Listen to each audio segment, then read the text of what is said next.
या दिवाळीला खमंग खुसखुशीत बिना भाजणीची चकली कशी करायची ते बघूया.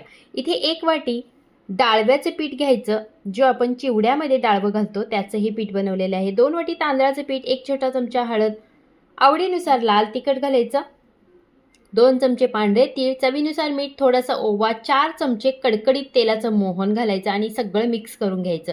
पाणी कडकडीत गरम करून घ्यायचं आणि या पिठात थोडं थोडं पाणी घालून याला चमच्याने मिक्स करून घ्यायचं. मग नंतर याला मळून 10 मिनिटं झाकून ठेवायचं.